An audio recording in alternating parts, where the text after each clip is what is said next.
The melody of gratitude. In a quiet corner of the forest stood a young little tree named Twiggy. He wasn't very tall yet, but his branches reached eagerly toward the sky. But unlike the peaceful trees around him, Twiggy had a habit. He complained a lot. He thought mornings were too cold, the wind too strong, and the sunshine too bright.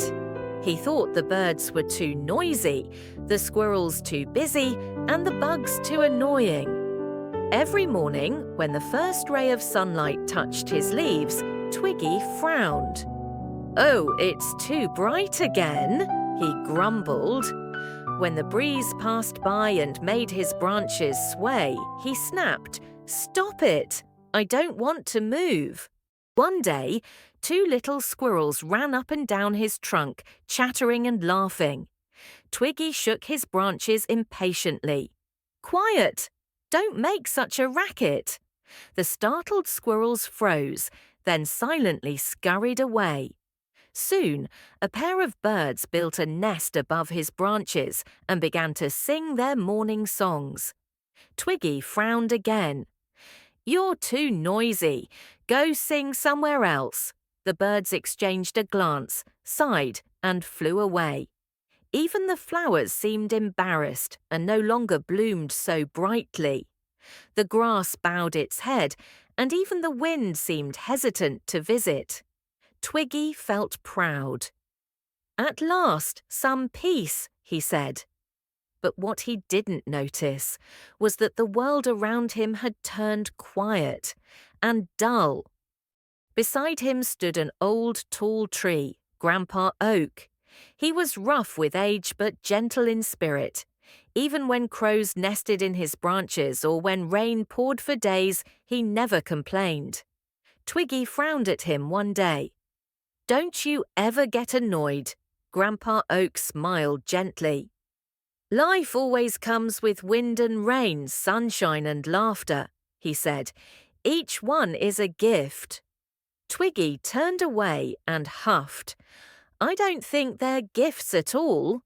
The old tree just chuckled. "Perhaps one day you will understand." That night, Twiggy mumbled about the wind being too loud and the moon too bright. "I just want everything to go away," he sighed, and slowly drifted to sleep. High above, under the silver moonlight, a tiny forest sprite floated down from the sky. Her gown shimmered like stardust, and in her hand she held a pair of magical glasses. She hovered beside Twiggy, her voice like a breeze, as she whispered, "Poor little tree. He sees only trouble. Maybe he needs to see what it's like to see nothing at all." With a gentle sigh, she brushed his branch and placed the glasses upon him. "I hope he finds what truly matters," she whispered, then disappeared into the stars. Twiggy awoke to a strange silence. No chirping birds, no squirrels running, no breeze to tickle his leaves, no sunshine to warm his bark. Everything around him was still and grey. "Where did everyone go?" he gasped. He called out, but the forest didn't answer. The wind didn't blow, the flowers didn't smile. The world was empty. Twiggy blinked. This can't be right. But it was. Everything was gone, except him. Days passed, no voices, no laughter, only the sound of his own sighs. His leaves drooped, his colour faded. Even the silence felt heavy. "I thought I wanted quiet," he whispered, "but this is too quiet." He longed for a single birdsong, a single giggle, a single hello from the breeze, but all he heard was nothing.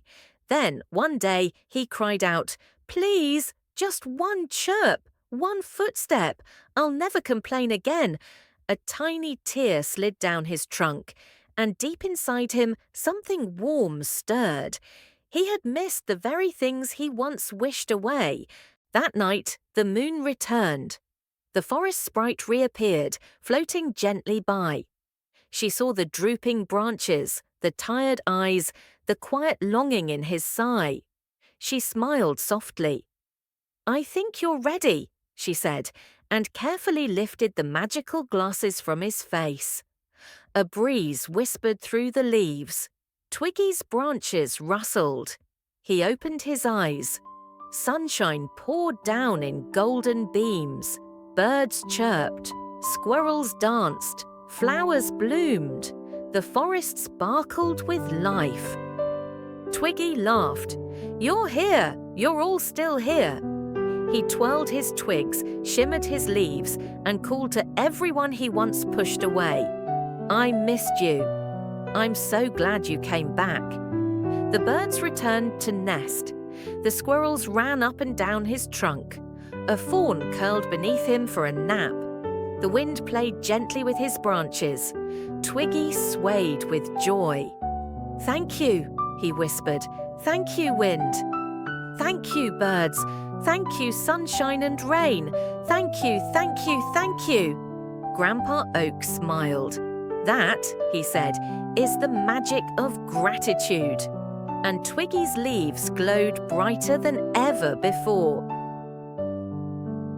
From that day on, Twiggy no longer complained. When the wind blew, he said, "Thank you for dancing with me." When the rain fell, he said, "Thank you for giving me a shower." When squirrels played or birds sang, he said, "Thank you for making me smile." The more he thanked, the warmer his heart grew. The warmer his heart, the brighter the forest seemed.